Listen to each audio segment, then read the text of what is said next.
on ESPN, presented by LinkedIn. This is the ACC on ESPN. For the first time in 3 years, Purcell Pavilion is sold out. Notre Dame is hot. They have won 4 in a row, 10 of 11, and they've got the Duke Blue Devils in the house tonight. Hi, everybody, and welcome to Notre Dame. Dan Shulman and Corey Alexander, very excited for this game. Yes, the Irish are hot and they're playing well, but they're still looking to improve their at-large case. In the ACC this year, the best way to do that is to get a shot at Duke. And a great shot they have. Duke a little more vulnerable than they were at the time when this game was actually scheduled.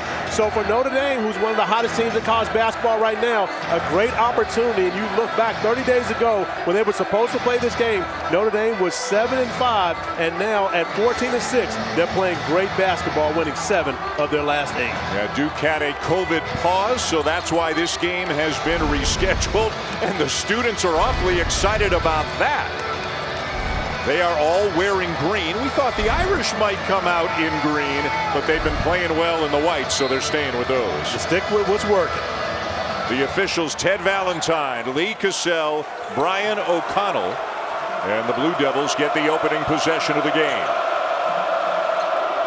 They're coming off a 74-65 win at Louisville on Saturday, so a quick 2-day turnaround for both of these teams. And a real key figures to be, can the Irish keep Banchero and Williams off the offensive glass? I believe that will be huge for the Irish, but you see right out of the gates, Coach K wants to make sure they establish Paolo Banchero on the interior. How about Prentice Hub with a clear lane? And the senior from Upper Marlboro, Maryland, gives the Irish the early lead. But so much space in the paint because of Notre Dame's ability to shoot the three. No one really wants to help. These two teams met twice last year, each one on the other's home court. Of course, a lot of changes on the Duke roster, a lot of familiar faces on the Notre Dame roster. And again, boy, is this crowd fired up in the early going. Well, this is what it feels like when you have to play against Notre Dame football on the road. Right. Now Notre Dame basketball is seeing a bit of it. There's a lot. We talked about the green, but there's a significant amount of Duke blue in the building tonight as well. They have gotten their tickets somehow, some way. Notre Dame coming off a 4-point win over Virginia on Saturday. Number 0, a terrific, talented freshman, Blake Wesley, and he's a local kid, South Bend kid.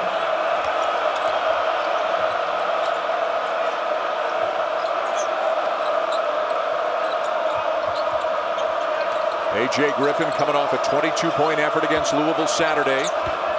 Down in the post, Mark Williams. And another turnover. And then give Notre Dame credit. They've gotten the job done defensively early in this game. As you see Paul Atkinson Jr. giving up some size, but Mark Williams stepping out of bounds for the second Duke turnover in 3 possessions. At the other end, Notre Dame, other than Wesley, a very old, experienced team. And like all good Mike Brey teams, they can pass it and they can shoot it. This game figures to be up in the 70s or 80s, wouldn't you think? I would believe so. And when you think about neither of these teams are great defensive teams, but both excellent offensive teams and want to get up and down pushing the tempo. Wesley steps into a 3. A little bit short and down with a rebound. Mark Williams coming off a double-double Saturday against the Cardinals. So, Dan, one of the things we've got to be wary of in this one, Blake Wesley, this is his first time playing against the Blue Devils. Big Monday, 27 NBA scouts on hand. Got to make sure he doesn't get involved in playing hero ball. How about A.J. Griffin? And now that he's gotten healthier over the last several weeks, how his game has gone up. And looking forward to the matchup, taking on Dane Goodwin. You're talking about 2 of the better shooters in ACC play. As a matter of fact, both guys shooting over 50% from 3. Atkinson, the former Ivy Player of the Year at Yale, a little bit strong in the rebound of Banchero. One thing Notre Dame does not do much of at all is get on the offensive glass. It's got to go in the first time for the Irish. Roach, a nice kick. Banchero for 3. And Duke on top. And Paolo Banchero is a very good shooter when he's set. But you see right now, playing at the 4 spot with Mark Williams on the floor, he'll get those pick and pop opportunities. But one of the things that Duke can't forget about is establishing him on the low block. 4 straight empty trips for the Irish. Goodwin, nice post feed. And down low, we got a foul going against the Blue Devils. Looks like, let's wait for Ted Valentine's call. And it looks like it's Roach who got called for the foul. Coach K in his final year as the head coach of the Blue Devils, 42nd season as Duke head coach. And of course, it was Coach K who hired Mike Bray as his assistant.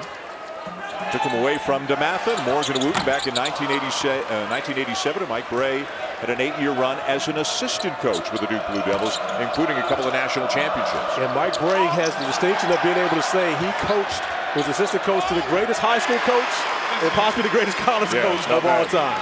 Theo John in off the bench early for Mark Williams, and it's a 7-0 run now for the Blue Devils. And this game is going to be about style of play. And each of these teams are very versatile where they can play with one big on the floor or two, but it's going to be about whose bigs are most productive. Good matchup. Wesley guarded by Wendell Moore Jr., a very strong defender. Goodwin trying to get going. The kick to Hub. And the high arcing three well short and out of bounds to Duke. So a 5-point lead for the Blue Devils just over 4 minutes in. The latest on Duke guard Trevor Keels with Andrea Carter when we come back to South Bend. Duke has been without their starting point guard Trevor Keels for the last 3 games with a lower right calf injury. The word lower is important because the proximity to his Achilles caused a little cautiousness in his rehab. But yesterday he told the staff, "I feel great." He participated in walkthroughs with the team and then went through his own individual workout that included shooting and playing full speed one-on-one. The longer Keels played yesterday, the better he felt, which was a good sign coming into South Bend after shoot-around and warm-ups. I was told by the staff, Keels is probable tonight. And Dan, Trevor came over and talked to us during their shoot-around earlier today, and very little makes me speechless. I can vouch for that. Yeah. But you and I were doing the game 2 weeks ago when he went down with that injury, and honestly, it scared me. And I told him, I said, that scared me. And he said, yeah, it scared me too. Coach K even said I was scared a bit, but that was a devastating injury. Fortunately, he's back on the court. And we are expecting, as Dre said, he is probable, so expecting to see him at some point tonight. Cormac Ryan in off the bench for the Irish, drawing the foul inside. Mike Bray, who has been here in South Bend for 22 years, a couple of Elite Eights, an ACC tournament championship down in Greensboro in 2015, and again got his start at the collegiate level as an assistant for Mike Krzyzewski. Mike Bray will only use 7 guys. It's a very tight rotation, and 6 and 7, Ryan and Wirtz are in off the bench right now as mentor and pupil, if you will. I don't know if maybe we're past that point now, but they embraced before the game. You never get past that point. We asked Mike Bray today, of course, 22 years for him, 42 for Coach K at Duke, and asked Mike Bray, did he think he could do 20 more, and he just walked off. Didn't even speak to us. No, I'm not answering that foolishness. Meanwhile, the Irish, who scored early, have now gone more than 4 minutes without a point. Good defense by Wirtz. So now a different looking lineup for the Irish with Nate Laszewski at the 5 spot and a terrific 3-point shooter, 47% of the season. And this is when Notre Dame is at most dangerous because you have the ability to space the floor with Laszewski shooting, but you see the Blue Devils hesitant to help on anyone on the perimeter, giving Laszewski a great look inside. And guys, as you see at the scorer's table, Trevor Keels stretching out. He has that sleeve on his right calf, but he looks ready to check in. So they are getting healthier. They were without him their last 3 games and won all of them. Beat Syracuse, Clemson, and then went on the road to beat Louisville. And finally, they break the drought on the Laszewski field goal as Keels and Joey Baker are into the game. Griffin and Theo John go out. So now you've got Laszewski and Banchero in effect as the 5 men for their respective teams. And I thought we would see that matchup. I mean, you're seeing it early in this game. But Banchero has the opportunity to guard Laszewski. And I believe these two coaches will play chess with those matchups all night. Yeah, we expected to see a lot of this. This may be a game where Mark Williams doesn't get as many minutes as he normally does because of the way the Irish can line it up. But if you're Duke right now, you want to establish Paolo on the block. Make Laszewski have to guard him with his back to the basket. Baker knocked away by Dane Goodwin, and it's out of bounds to the Irish. Underrated defender, Dane Goodwin, sliding his feet, doing a great job at using his hands, taking away the opportunity from Joey Baker, getting the basketball back to the Irish. Goodwin has had only one shot attempt in the first 5.5 minutes of the game. Again, Wendell Moore Jr. is on him for Duke. 50% from 3 on the season, 48 for 96.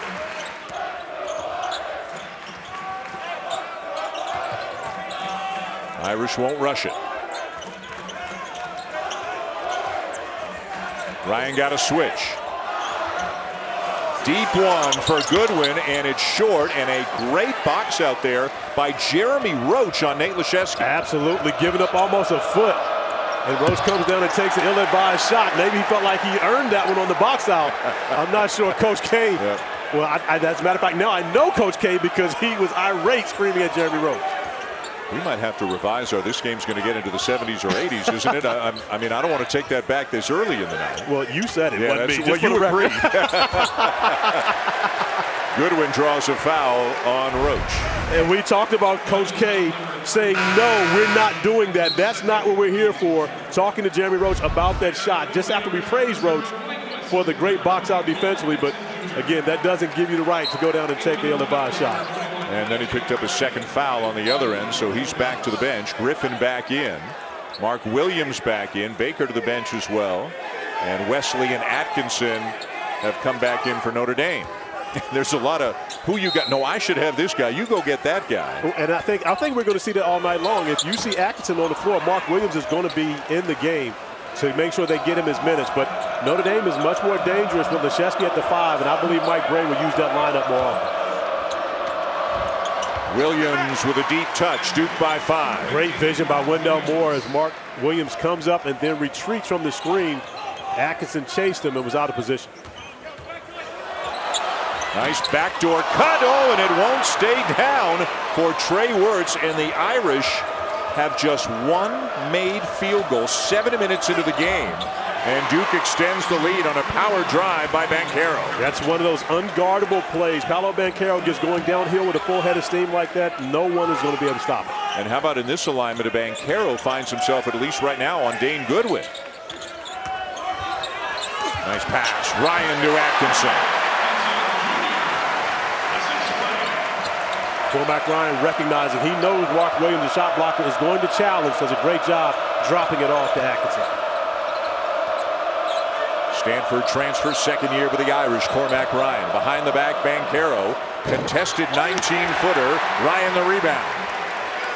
Here comes Wesley. He loves to go. Pull up. Got it.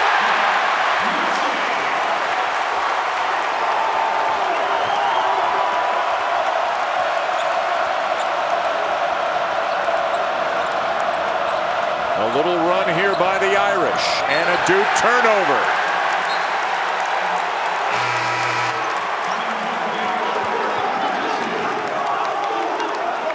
They are excited for this game. Again, if you're just joining us, this is the first sellout at Purcell Pavilion in 3 years. Duke was the opponent then as well, and Notre Dame is hot. They have won 10 out of 11, but to boost their resume, their at-large opportunity, a win tonight is the best thing that they can do for themselves. And the crowd making a difference. 4 turnovers already for the Blue Devils, none for Notre Dame yet, and that's one of the areas where Duke has really survived all season long, is scoring points off turnovers, but none yet. Wesley trying to avoid Williams, couldn't do it. Williams won that battle. Boy, how about that length? That's one, if you're Blake Wesley, you got to recognize that's a tough one to win. A.J. Griffin follows up his own miss.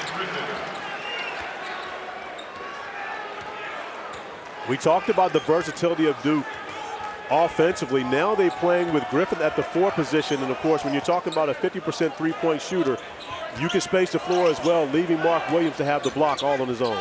Prentice Hub wide right, and the rebound down to Williams. And the Irish, again, when Notre Dame's good, they shoot the ball extremely well. That is a huge part for them because they're not going to turn you over. They're not going to get on the offensive glass. They've got to make shots to win. Yeah, one of the things you see with Notre Dame, when a shot goes up, you don't see anyone crashing the offensive board. They're getting back. They're fearful of Duke's transition offense, making sure they get their defense back and set.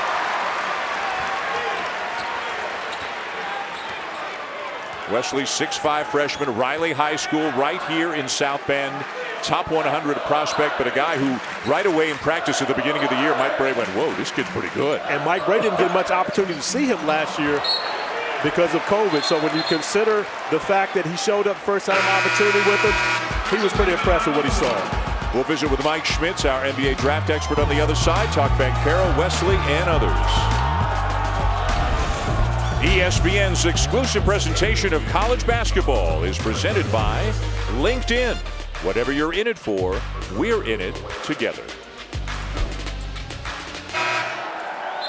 I'm here with NBA draft analyst Mike Schmitz. And Mike, you know, a lot of talent out there on the court, but one of your top prospects in this year's draft is Paolo Banchero. He's drawn a lot of comparisons with Auburn's Jabari Smith. How would you describe what makes those two players special? Well, they're both incredibly talented, both very firmly in the mix for the #1 pick, but I love their versatility, really offensively, their ability to shoot the ball both off the catch and the bounce. I think Jabari a little bit of a better spot shooter right now, but both guys can get to their spots off the dribble. They can score in the mid-post, really, really smooth over either shoulder. Paolo is as polished of an 18, 19-year-old that I've really seen, and both 6'10", great size, so really high floors and high upside because of that positional size and the ability to score the ball at all three levels. Thanks, Mike. Dan, you said it, 27 NBA analysts, NBA scouts here watching. I'm sure they're liking what they're seeing from Paolo Banchero. Absolutely. A steal by Cormac Ryan. They're liking what they're seeing from Blake Wesley as well.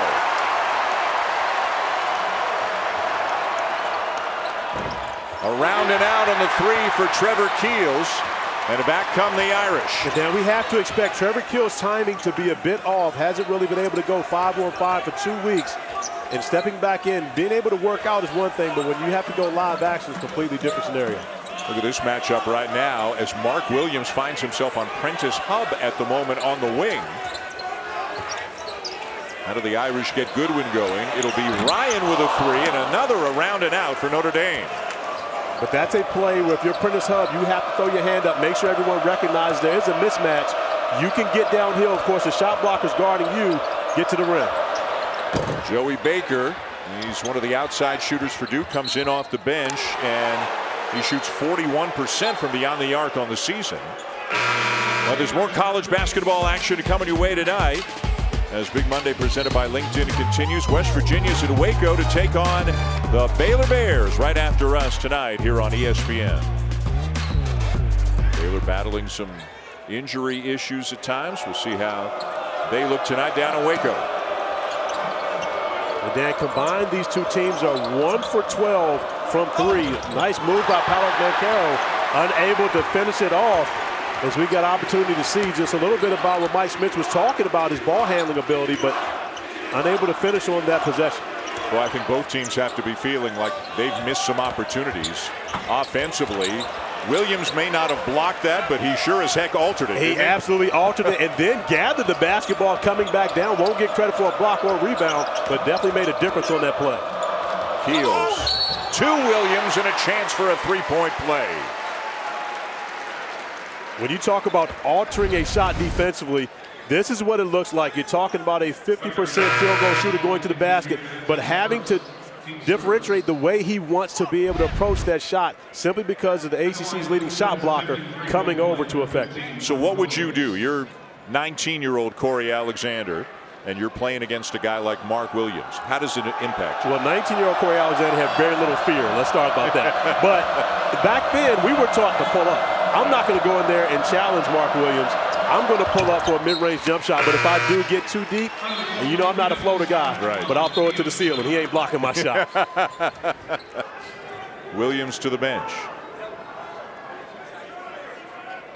The Irish still looking to get Dane Goodwin untracked. He is 0 for 4, does not have a point in the game, and he comes in having a terrific year. He's the Irish's leading scorer at 15.4 points per game. And give Duke credit. They're switching on Goodwin right now, but Wendell Moore has guarded the majority of that responsibility and one of the better defenders in the ACC.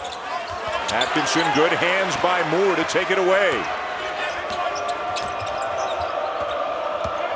Moore having an outstanding season, scoring. I was going to say distributing, and right on cue he turns it over. Boy, Blake Wesley, a great combination of quickness and length. But you see how that works? When I talked about Wendell Moore, he did something good, and then when you start talking about him, he did something bad. I'll make sure that we note that, and I'll text him that later. Great.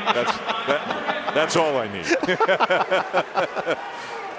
Atkinson to the bench, Ryan back in. Each of these coaches kind of cycling between a bigger lineup and a smaller lineup. Theo John is in for Williams.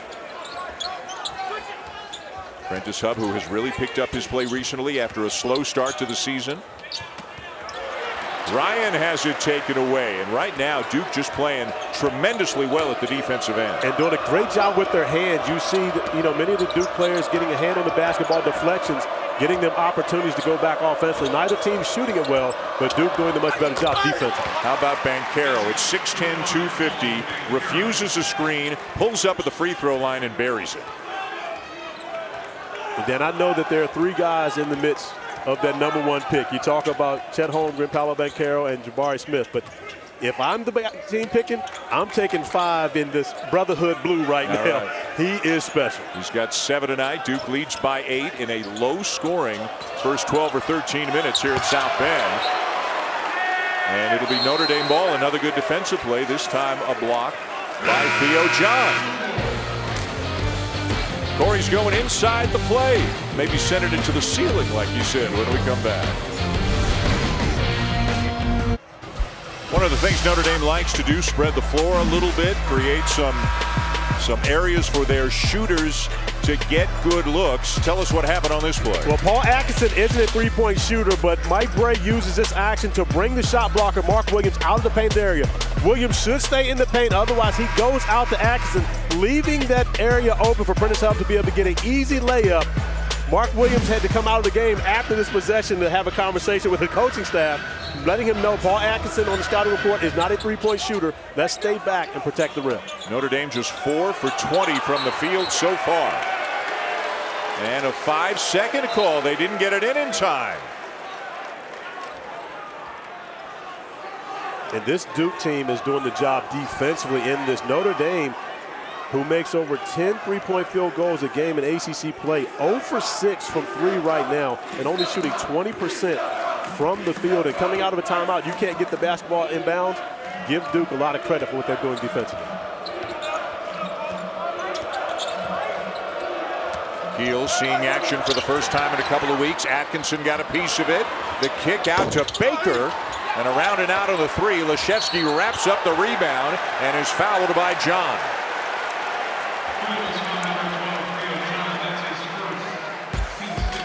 What a Big 12 SEC Super Tuesday doubleheader we've got for you on ESPN and the app. Kansas going to Iowa State, always a tough place to play. And then #1 Auburn hosts Alabama, who just knocked off Baylor on Saturday.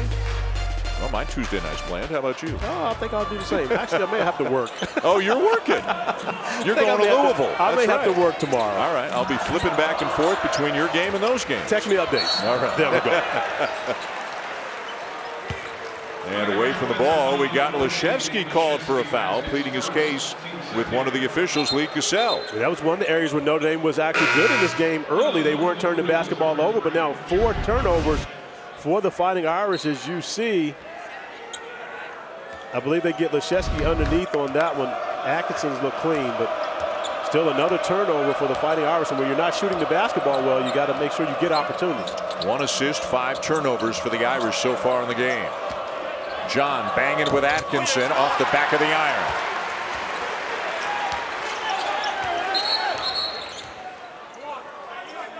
And the shot clock wasn't running. Spotted by Lee Cassell, so they're going to have to take, 3-4 seconds off it and make sure it's functional.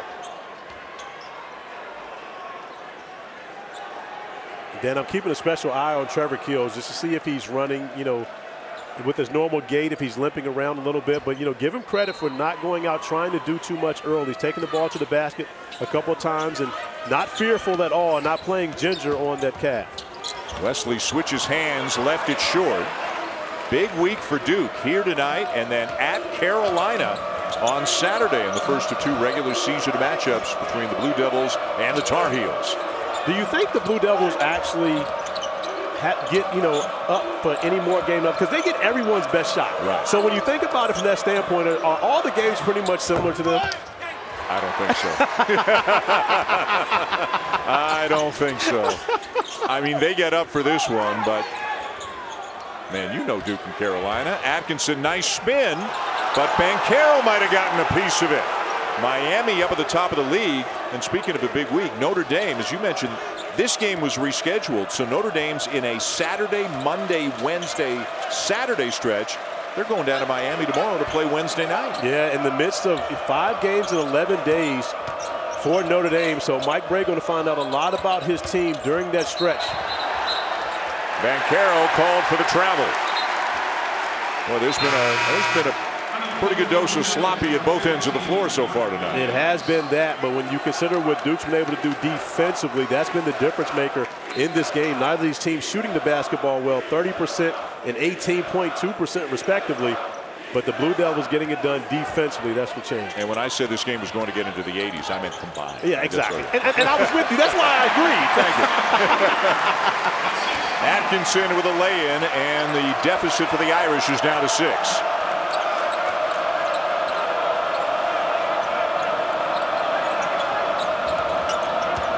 A.J. Griffin on the bench with 2 fouls. Jeremy Roach playing for Duke with 2 fouls.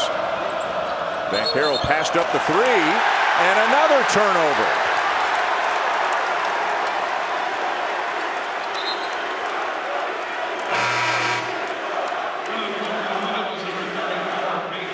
So big-time matchup. Duke here against a hot team, and the Irish 27 NBA scouts in attendance, and not quite seeing what they were looking for so far tonight, but a lot of basketball left in this one. Yeah, I don't believe they've seen it from any of the guys that watch, and of course a lot of prospects. Prentice Hub with a sweet dish to Atkinson, and they're on their feet here in South Bend.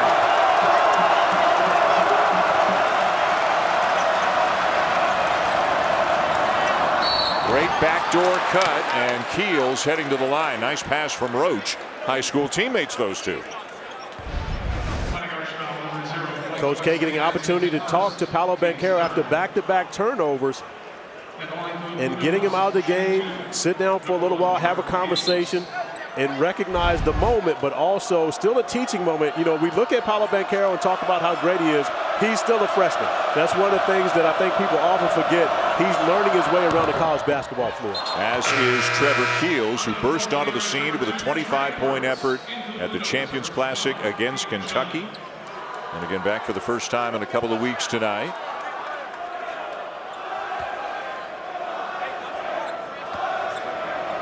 You said before, Duke gets everyone's best shot, and you're exactly right. How many times have we heard Mike Krzyzewski say that? Every building they go into, it's the biggest crowd since or the loudest crowd since, because it's the same for Kentucky and the SEC, et cetera, et cetera. They're used to this kind of situation. They're used to it, and they're also used to, if they lose, get out of here quick, because the court is going to get stormed, no question about it.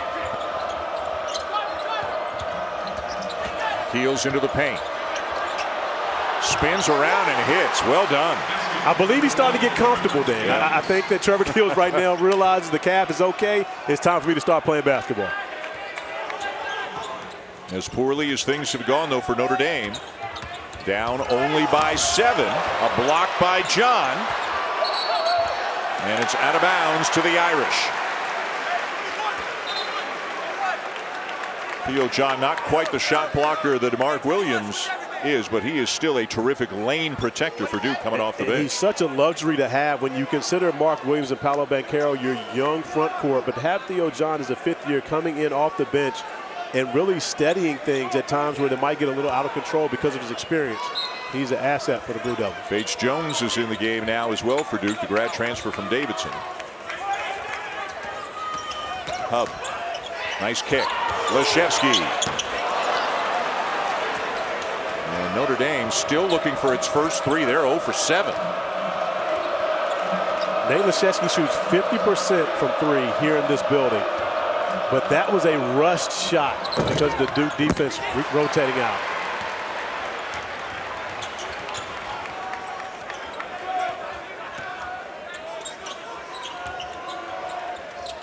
Backdoor for Goodwin.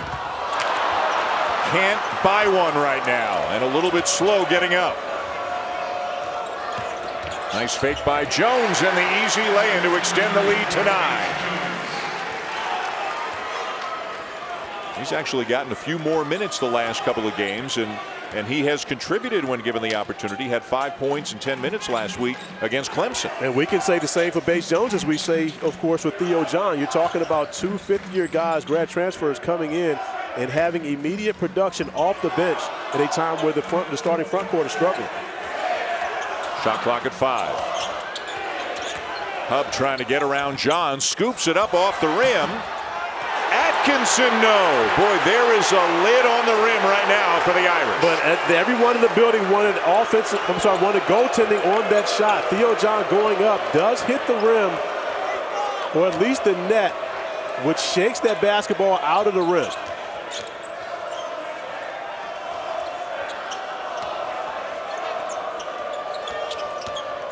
Keels off to John for 2 more. Largest lead of the night for Duke at 11.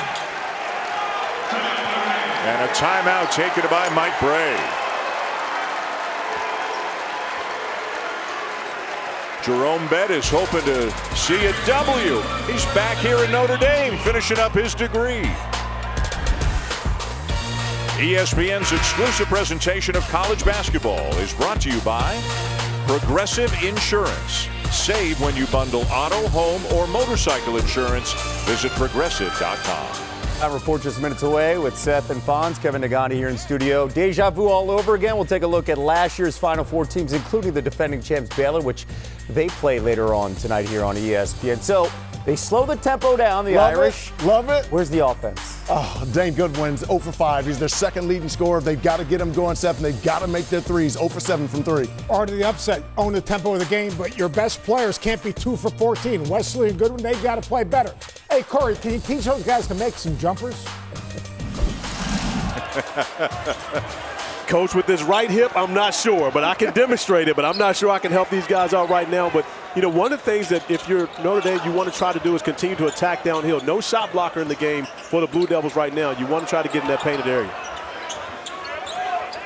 Again, a 5-out look for Notre Dame. They've had a few successful backdoor cuts, but haven't been able to finish them. Shot clock's at 5. Ryan, the pull-up. And you like the look, but at the same time, trying to get something to go down for Notre Dame. Duke doing a great job of cutting off those seams. Outside the Prentice Hub layup, they really haven't got much going to the basket uncontested.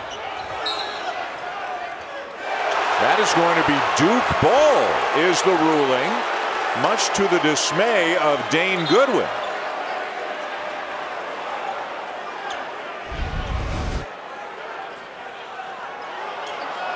Oh, but Teddy Valentine got it right. That actually goes off of Leszewski's leg. Right. It's hard to see that in real time, but we got an opportunity to look at it on instant replay. The crowd doesn't see that, of course. They don't like that call at all. Clock's at 5. Keels. And a good rebound in traffic by Wesley.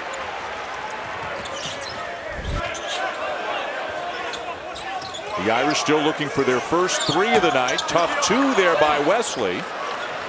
Boy, this is hard to believe how low scoring this game is for 2 teams who come in having had very good seasons at the offensive end. And both playing with great momentum offensively over their past few games, shooting the basketball extremely well. Surprising with the percentages we've seen here tonight.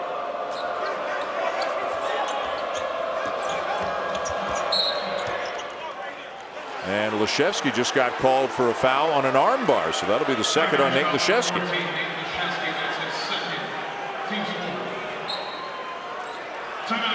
And Mike Krzyzewski will use a timeout. Want to look at this foul going to break. Duke by 11. Coach K and Mike Bray both honoring the memory and the legacy of Tom Konchalski, who passed away about a year ago, a legendary high school scout who connected so many student athletes to colleges and gave coaches so much information and just paved the way for so many young basketball players to have an opportunity to reach their goals and dreams at the next level. And Tom Konchalski, of course, always greeted you with a smile and a handshake, kept his handwritten notes with him at all times, and one of the true ambassadors for the game of basketball, especially at the youth level. Heels to Moore. The lead is 13. Both coaches are using a special clipboard tonight, which has the emblem of the Konchalski Foundation on it, trying to raise awareness and funding for that foundation, which is designed to give need-based aid to young student athletes. Shot clock off, final seconds of the first half. That has been a massive struggle for Notre Dame. And they will go to the break not having made a three in the first half and having scored only 14 points. Notre Dame with 3 different droughts of at least 4.5 minutes in the first half. Unbelievable. It really has been, and you give Duke credit, but this has not been the vintage Notre Dame we're used to seeing. Let's go to Andrea Carter, who's with John Shire. Coach Shire, Notre Dame has 14 points, no threes in that first half. How would you describe the defensive effort? Well, obviously it was a disjointed half, but our defense was terrific. You know, really limited a three-point shot. We defended the ball well. We need to continue to talk, and they're an explosive team. They're a second half team, so we got a long way to go. You've got a double-digit lead, but 8 turnovers. What can be cleaned up offensively in the second half? And just having patience. You know, we won it really badly, and we were trying to get it early. We want to push, but not at the expense of not taking care of the ball. So just having poise, take what's there, and we'll be okay. Coach, thank you. All right, thank you. Dre, thank you. A 13-point lead for Duke at halftime here at Notre Dame. Let's send it back to the studio along with Seth and Fonz. Here's Kevin Agandi. Dan. Welcome back to Big Monday on ESPN, presented by LinkedIn. Well, nothing wrong with the energy of the students. They're doing everything they can here. This sellout at Purcell Pavilion. But do not adjust your set. That was the actual halftime score, 27-14. What's going on? It's been a ton of turnovers and missed shots in this game. You're talking about two of the better offensive teams in the ACC as Coach K pulls Paolo-Banchero out of the game in the first half. Not in foul trouble, but because he's just not getting the job done in 3 turnovers. But it hasn't been better on the other side for the Fighting Irish. Dane Goodwin 0 for 5 to start the game in the first half, and then you consider Paul Atkinson, who was the only player shooting 50% in this one, 3 for 6 from him, but yet Notre Dame only 14 first half points. Shot only 19% in the first half. The Irish 0 for 8 from 3. Duke 1 for 10 from 3. But Duke did close the half on a 9-0 run to lead by 13 as we are underway.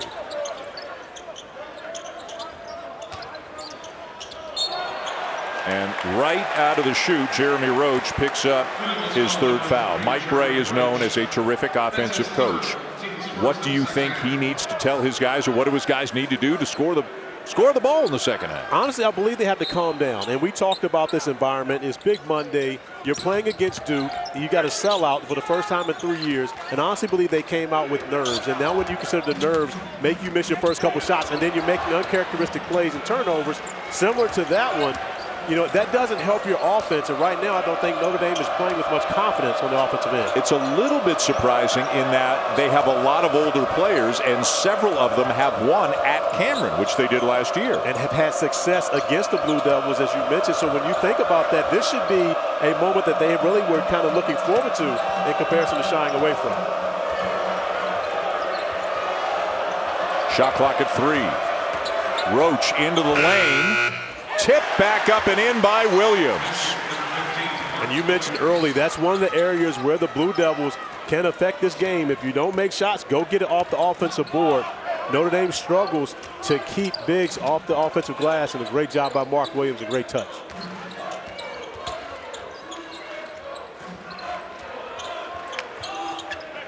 Everything on the perimeter right now for the Irish. Who can get going? Will it be Wesley? Will it be Goodwin? Somebody's got to make a play. Shot clock at 2. Tip back up and in by Atkinson off the miss by Hub. And that may be the recipe for Notre Dame as well. Right. Get the shot blocker in the air, and then, of course, no one checks out Atkinson. Give him an easy look. Atkinson with 8 of Notre Dame's 16. Alley-oop won't work. Notre Dame in the zone in that possession. Had a good look to Banchero over the top, but another turnover for the Blue Devils. Goodwin baseline. Good recovery there by Moore, who's been on him much of the night. A lot of switching on the perimeter by the Blue Devils. Wesley scoops it up too strong off the glass, and another example of an altered shot by Mark Williams. Griffin flying down the court, met by Atkinson. Tipped by Williams. How often do you see him do that? And another possession for Duke. And Mark Williams making a difference on both ends of the floor. Even may not show up in the stat sheet, but getting the job done using his length in the paint. Tipped again by Williams. Now, do they count that as an offensive rebound or no? I believe so. Is that a team one? I think that goes under the team category. I'm following your lead on that one, guy. I know this. It gets him another possession. And it got him 3 right there. 3 opportunities to score. And just like that, Duke doubles up Notre Dame, 32-16 in this game. Of course, we're expecting a high-scoring game. Wesley and Williams got another one. Duke in transition. Banchero lays it in. And it's now an 18-point lead for the Blue Devils, and it looks like Mike Bray wants a timeout. No, going to let him play. But the energy from Mark Williams, you can see Duke and everyone infected by that type of energy. And now getting out in transition makes this Blue Devil team that much better. Williams the foul on the drive by Hub. 18-point lead for Duke. Andrea Carter with some halftime adjustments the Irish were looking to make. Yeah, Dan, I talked to Coach Bray coming out of halftime, and he said that he felt like the electric atmosphere, in addition to Duke's defense, made them play out of character offensively. He said we played way too quick. We have to exercise some patience on the offensive end. He told me, I'm thrilled we're only down 13. If we can hold Duke to 27 again and then play with some patience and play our game on offense, we might have a shot. Well, they are unbeaten in this building this year at 9-0, but that 13-point deficit is now 17 early in the second half. And again, it's a little bit unusual to hear Notre Dame being talked about, well, nervous or patient or impatient or rushing.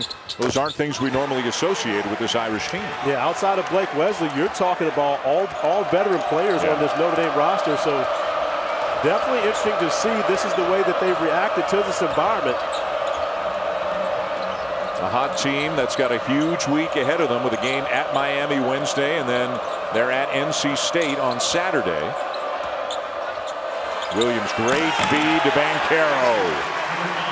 Well, how many 7-1 guys can do that?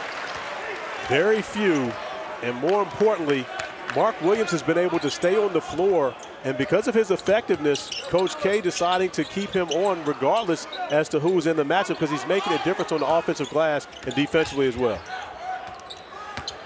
Atkinson right into his chest. That's a veteran move, attacking a shot blocker like that. And also, Mike Bray leaving Atkinson on the floor, normally where it would be Leschewski playing in that spot, but because Atkinson has been effective, he's getting the extra minutes in this contest. Yeah, he's been by far Notre Dame's best player tonight, 10 of their 20, and not backing down at all. And we're talking about a guy who was taking an exam earlier. Williams got a piece of that as Atkinson tried to lay it in, and at the other end, A.J. Griffin muscles his way up and in. Now, I'm not one to question officials, but I think there may have been a couple extra steps in that one. And there are those that agree with you. We can hear them yelling behind us here at Notre Dame. Not much is going the Irish's way. When we come back, talk a little bit about Dick Vitale and his connection to both of these fine institutions. He's going to be a very good NBA player. He has an NBA-style game. Jam City, he's explosive. He wants a PT for showtime. Slam jam, bam, dipsy do. Forget about it. Forget about it. Forget about it. The guy is absolutely super. You got this, Dickie V. From all of us here, we love you. We know you're watching. And I know you are watching, not just because Corey and I and Dre are doing the game, because you've got so many connections to both of these schools. For people who don't know, Dick's 2 daughters, Sherry and Terry, played tennis at Notre Dame, and they met their husbands at Notre Dame. One, Thomas, a football player, and Chris played lacrosse. 2 grandsons played tennis at Duke. That shot you just saw, that was Sydney Sforzo, one of Dick's granddaughters. She is a tennis player here at Notre Dame, and her younger brother Ryan is coming here to play lacrosse like his dad did. Ryan will be a freshman next year. So I think Dickie V is literally torn probably watching this game because he's got so many connections to both schools. Duke doubling up the Irish 40-20. 5.5 into the second half.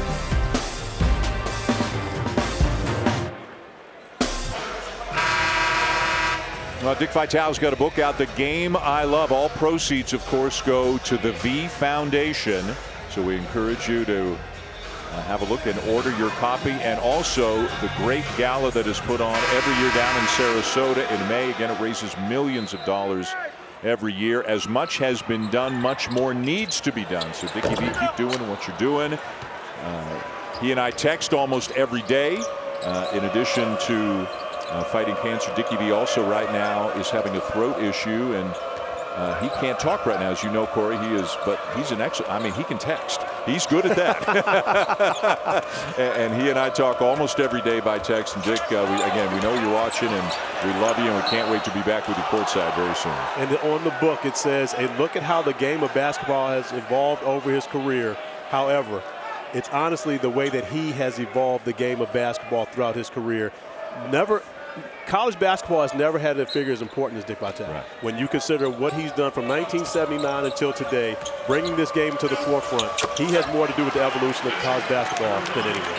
Paulo Banchero, speaking of the evolution of basketball, a 6'10" guy, again, who can put it on the deck like that, rise up, and just knock one down from anywhere. And just like that, 15 points for Banchero, and right now getting out in the passing lane, doing the job defensively. And we go back to that conversation that he had with Coach K in the first half, but being coachable, coming back in and playing under control, getting the job done. Such a dynamic talent at both ends of the floor. Loose ball to Atkinson, and again Williams is there to bother a shot. Hub for three. And for Notre Dame, their first made three-pointer of the game. And give this crowd credit. Through all the poor shooting from Notre Dame, they're still involved, still urging their team on, trying to get them back into this game.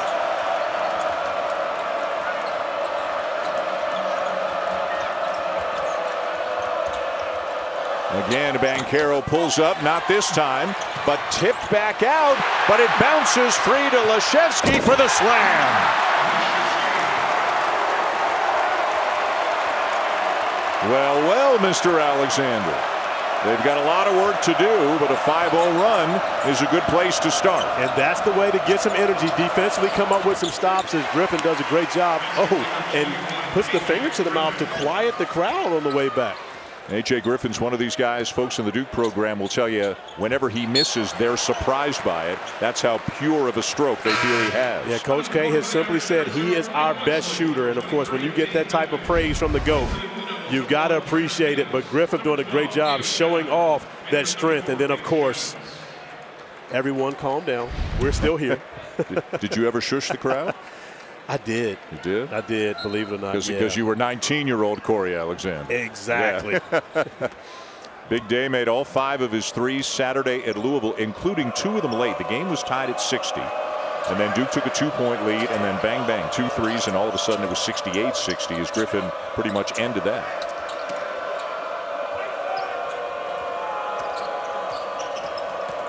Keels. Bates-Jones again getting a little bit of run here in the second half. And it's out of bounds to Notre Dame. 11:58 to go. Duke with a 19-point lead on the road here in South Bend. Guys, we got to take a look at Dre's dish, what went down last week in the ACC. My winner, this was coming into tonight, Notre Dame. They're going to have to scratch and claw to make it 11 of the last 12 if they want to get a win tonight. Loser last week goes to Florida State. They lost back-to-back double-digit games in the ACC. My Windex man, that's a nod to our colleague Dick Vitale. TJ Bickerstaff, 17 rebounds And then the stat stuffer was Buddy Boeheim, putting up Corey Alexander type numbers. and Dre introducing her own dishes, Corey Alexander like too. That's right. You know, we're going to probably have to introduce that for her. Goodwin rattles out, rebound Leshevsky, and it'll stay Notre Dame ball. Okay, so let's keep Corey, the 8. Go ahead, Dre.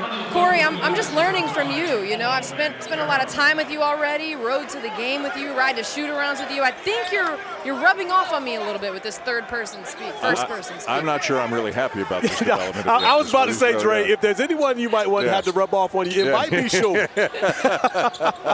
I need an ally here, Dre. Leshevsky's short. All right, on the heels of Dre's dish, let's talk about the conference a little bit. Duke, one of the top teams in the country. Everybody would acknowledge that. Who's going to step up? I mean, Miami's had a really good year. They lead the conference standings right now. Notre Dame came in very hot. They're down 19. They're down 21 on their home court. Florida State's got some injuries, and they're struggling a little bit right now. Wake's had a nice year. As we take a look at bracketology, Joey Brackets has 4 ACC teams in as of now, and Notre Dame among the first 4 out. How's this going to sort itself out? Well, unless something changes in the next 11 minutes of game time, Notre Dame is no longer going to be on that first 4 out. They're going to be completely off the board. And then when you consider Miami, I believe Miami is the greatest shot, you know, to really challenge Duke. They've already got a win at Cameron Indoor, and they've got great guard play. They've only lost both games to Florida State this year. So I believe Miami is the team that can challenge Duke this year. But right now, this is a battle for second place, but it doesn't look like it. It looks like Duke standing all by themselves.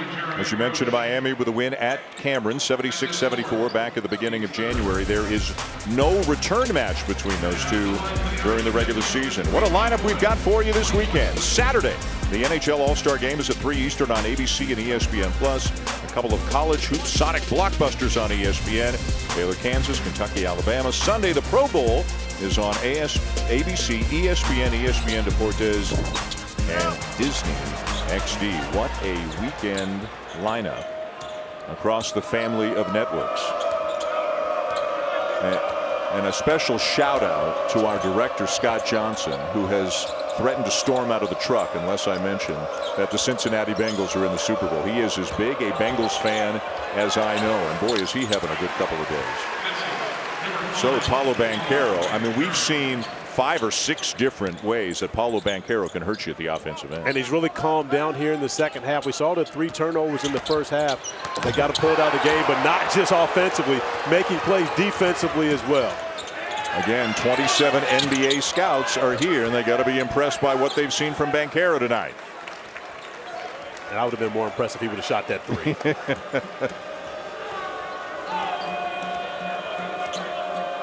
Past the midway point of the second half, it was a 13-point lead at the break for Duke. It's up to 21 right now, as Notre Dame just cannot get on track right now, and Paulo Banchero is playing better and better in this one. So we know about his offensive ability, but also at 6'10", 250, has the strength and the athleticism to go up top, block shots, get the job done defensively as well. And I know Mike Schmidt's grade for Paulo Banchero defensively is not the greatest. I think he's a C, which, you know, C was a great grade for me in Virginia, by the way. But, you know, when you look at that, that's the one area of improvement I believe that NBA scouts say that he can definitely have moving forward. Look how hard Notre Dame's having to work just to make a pass and get a decent look from a decent spot. There's a pretty good look. Trey Wirtz for 3. Set up by Cormac Ryan.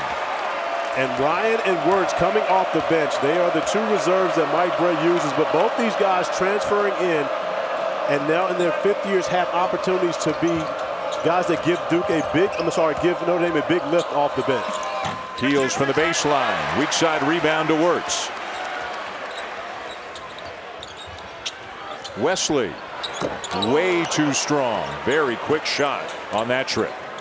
And it's just, that's not the shot. It's not the time. And Blake Wesley hasn't shot the basketball very well his last 3 games, especially from the perimeter. That's one you put your head down, try to drive it to the rim, get some contact, and maybe get to the free throw line. Corey, he's 3 for 16 tonight. He's a terrific player, one of the best freshmen in the country, but having a tough night. Look at the step through. Banchero misses that and the follow. Gets it back a 3rd time and is fouled.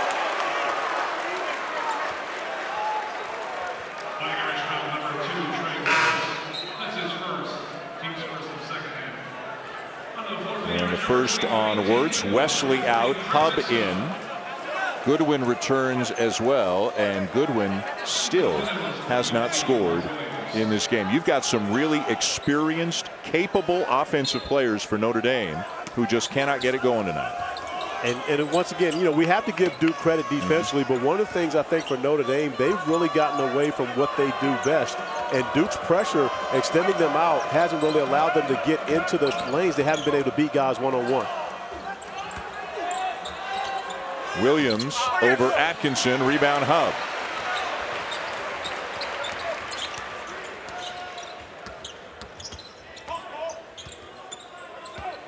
Atkinson with a reverse.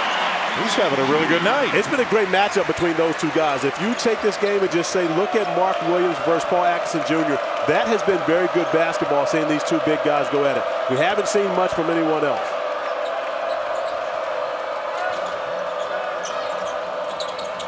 Great return feed from Banchero to Griffin. Spinning in traffic, Williams, and fouled on the floor. Irish crowd does not like the foul call going against them. 16-point lead Duke. Andrea Carter, Mike Schmidt's going to talk about possible first-round picks coming out of this game tonight.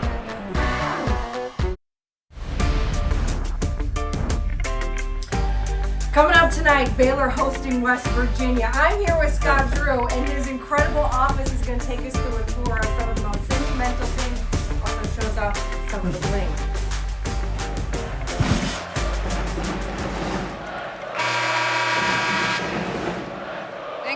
Thanks, Chris. I know Baylor has a couple of NBA top prospects, but I'm back here with NBA draft analyst Mike Schmitz to talk our game. Mike, so far, who has stood out to you tonight? I think Mark Williams has really impacted the game, you know, defensively, just putting a lid on the rim, 3 blocks, 3 offensive rebounds, very active. And then, you know, Banchero, I think in the second half has really started to settle in. I mean, in the first half, he was a little bit gun shy off the catch, had that travel call, had 3 turnovers. Here you're starting to see him be really effective, really where he's at his best, and that's in those mid-post spots. There gives up the offensive rebound, but he's really, really effective when he can get to that mid-range pull-up and also had the block at the rim. That's really what NBA teams want to see from him, see him more engaged defensively, because Chet Holmgren and Jabari Smith, very good defenders, but in that last possession there, got to box out Banchero, but some things to like from him as well. And when it comes to Duke, Mike, how many top prospects would you say this current team has? Yeah, I think there's 4 or 5 potential first rounders, and the guy who's really helped himself these last couple weeks is AJ Griffin, as Banchero there that gets the rebound with the little tap, the quick hands. But I'm impressed with AJ Griffin's long-term upside. I think he has a chance to go as high as really in the top 5 potentially. I mean, shooting 50% from 3. He's 18 years old, 6'6", 7-foot wingspan, 222 pounds. So a lot to like about his long-term potential as well. Mike, thank you so much. It's great to have you here. Derek. And welcome back. Dan Schulman, Corey Alexander, Andrea Carter. Some Duke commits. John Shire, of course, will be the head coach next year. John Shire, the recruiter, bringing in what is considered by some to be the top class next year coming in. Big guy Derek Lively, of course, a 7'1" center out of Pennsylvania. Mark Mitchell, and then Derek Whitehead, who gets the job done at Montverde Academy. A look at tonight's McDonald's All-American Spotlight and the list of McDonald's All-Americans on their way to Duke.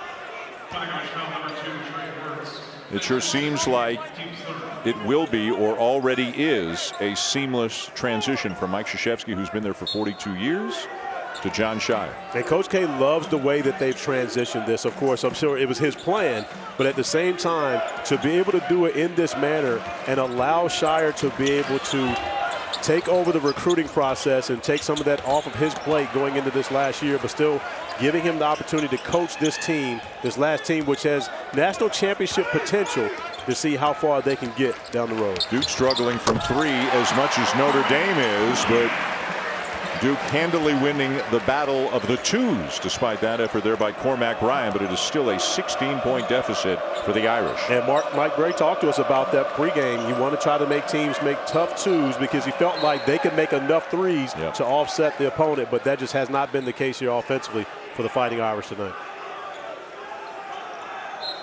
5:45 to go. West Virginia and Baylor still to come tonight here on ESPN. Moore a little bit off balance. Looked like he kind of changed his mind in the air there between passing and shooting.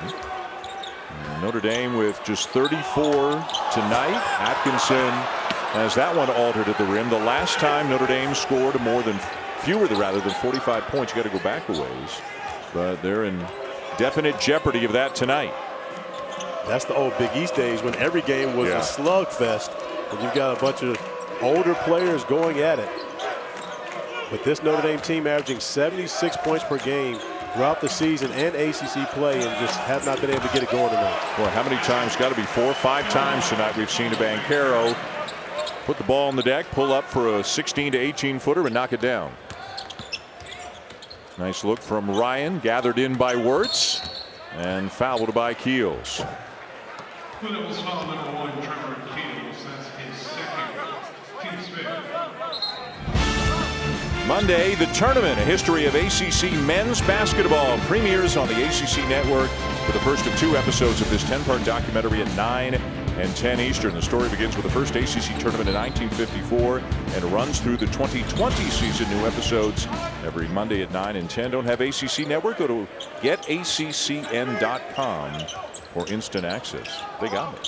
I'm in on that. Your favorite ACC tournament. You've done it for a long time now. Can you remember your favorite ACC tournament? I will tell you, the first one that comes to mind is when Notre Dame won down at Greensboro, because I think they beat Duke and Carolina, right? Duke in the semis and Carolina in the final, and for them to go down to Tobacco Road, Pat Connaughton, Jeremy Grant, terrific teams.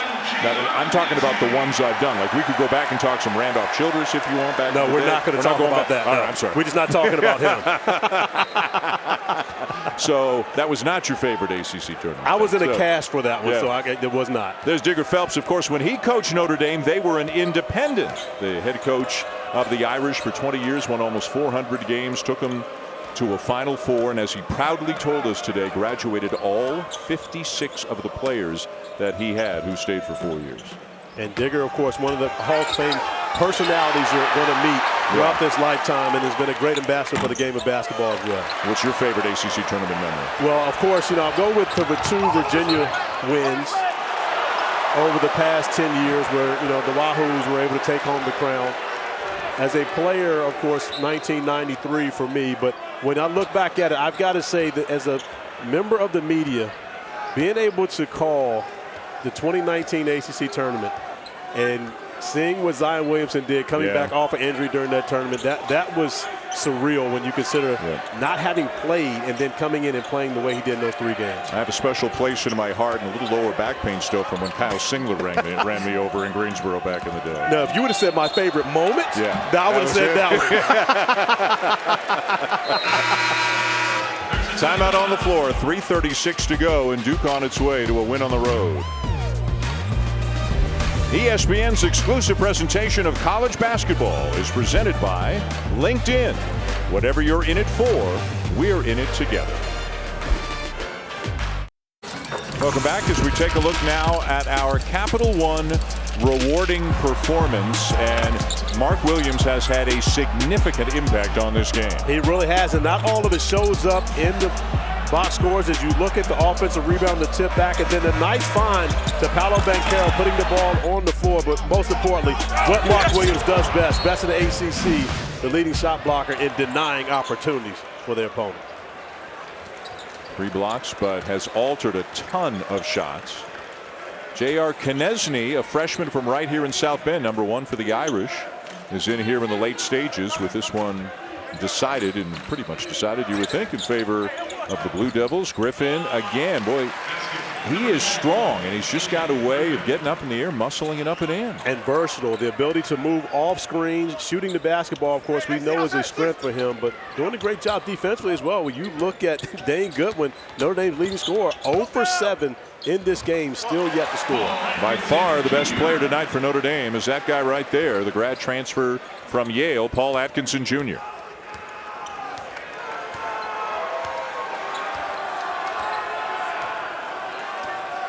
And the crowd buzzing a little bit as Mike Bray is going to go deeper into his bench with this one having been settled.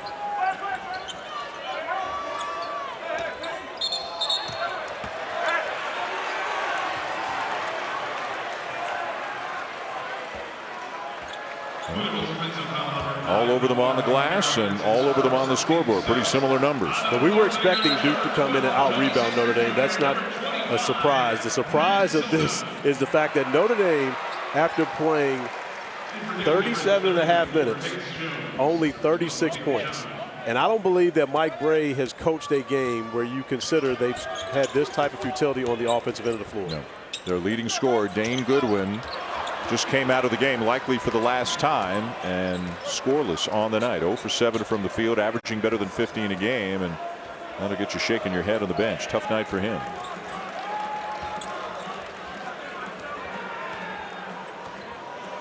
Matt Zona is into the game, number 25 for the Irish. Also Tony Sanders Jr., a sophomore from Miami. Roach in some traffic, taken away by Ryan. Numbers for the Irish and deflected by Jones. Nice play. And now Mike Krzyzewski is going to go deeper into his bench. Jalen Blakes comes in, and also Coach K's grandson, Michael Savarino, number 30, is into the game. I got my guy Savarino getting the bucket. He's normally the first guy in the gym getting up shots, and he's not let me down yet. Normally when I'm talking about him, he comes in and gets a bucket. So I'm putting the pressure on Mike right now. Well, his teammates will certainly put him in the position to try to get a shot off. We know that. Ryan, crossover, 3, too strong. And Savarino with a loose ball, and then the bounce pass to Konechny, who lays it in. Konechny's going to be a factor for this team next year. He's stuck behind some older players right now, but he's a good player, and he's going to get better and get more of an opportunity year by year. And Mike Bray loves him, feels like he's going to be really good in this program. And glad he decided to stay home and be a part of his family. Good buddies with Blake Wesley as well.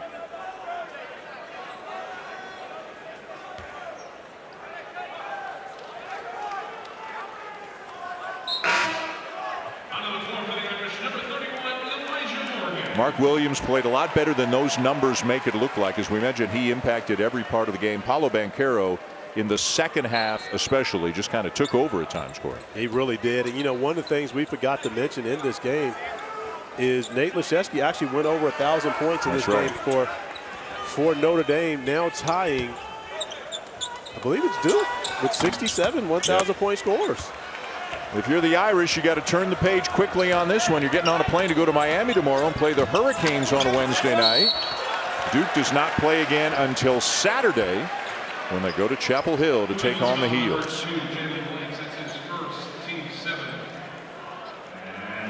Well, not Duke's greatest game, but at the same time, you would much prefer to not play well and win than play well and lose. And you look at their upcoming schedule. You mentioned at North Carolina, Virginia at home, at Clemson, at Boston College, and then Wake Forest, a rematch of that where they went to Winston-Salem and blew the Demon Deacons out earlier this year.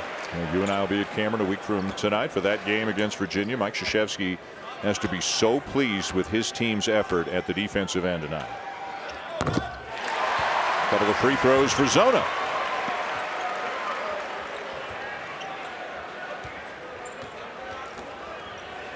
Just 40 for the Irish. Keep in mind they only had 14 at halftime. Remember, Mike Bray said to Dre, hey, if we can hold them to 27 in the second half, we got a shot. They held them to 27 in the second half, but they only scored 26. They just never got hot. Yeah, Mike Bray not expecting this type of offensive production from his team as Bates Jones knocks down the 3, and he's really giving Duke a lift off the bench. Yep. He has turned into a really nice depth piece in the front court for the Blue Devils. Ryan, nice look. Sanders in the corner for three. So some guys who don't get to play very much at all. If anything positive comes out of this for Notre Dame, guys like Sanders and Zona having a little bit of fun here at the end of this one. And now Notre Dame with the opportunity to be able to get over that 45, but I believe the officials are going to check if that was actually a 3 or a 2.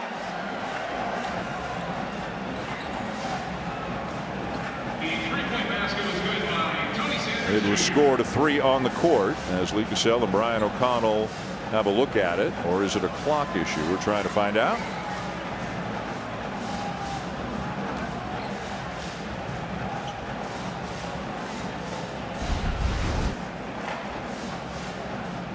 Clock froze.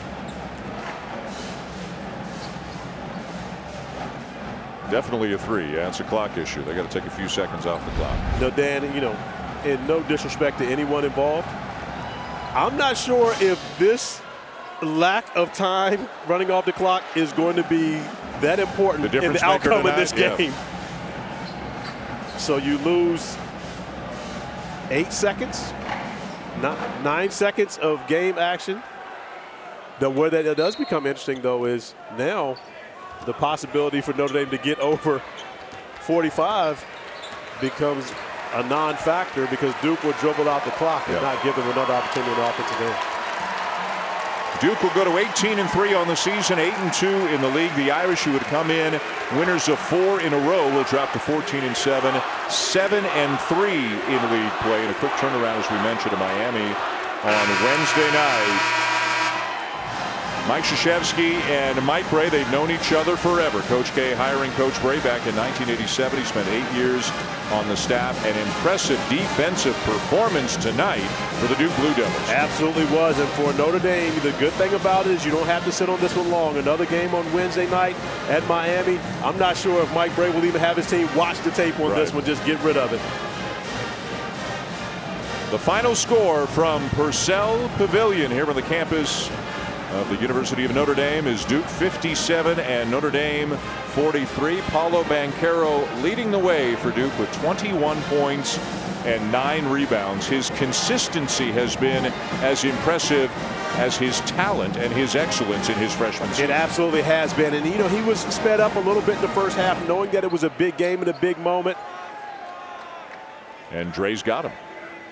Paolo, you all held Notre Dame under 45 points for the first time since 2012. What stood out to you about your team's defense tonight? Yeah, just coming out, we wanted to run them off the three-point line. They're a great three-point shooting team. Got multiple guys shooting over 50%, so didn't want to give them any threes, and, we did that and held them under 50. And for you offensively, you were 3 for 9 in the first half and then 7 for 15 in the second half. What was the difference for you in your game? Just cutting loose. I was in my head a little, just not shooting open shots. So just want to come out in the second half and cut loose and just play my game. Well, you talk about needing to cut loose and not taking shots. When Coach K sat you down in that first half, what was his message to you in that moment? He said, shoot the ball. And that's all he said. He said, this is a game where you just got to shoot it. They're going to sag off, shoot the ball. He was like, you work on it every day, so shoot it. And that's what Coach K said, but I know your mom, Rhonda, is a big influence in your life. You said she's always on your bumper. What do you think she would say about your performance tonight?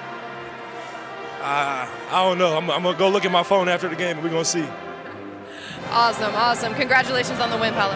Thank you. There's a lesson in there somewhere. Coach is coach, but mom is the boss. Absolutely. And Rhonda is definitely the boss in this scenario.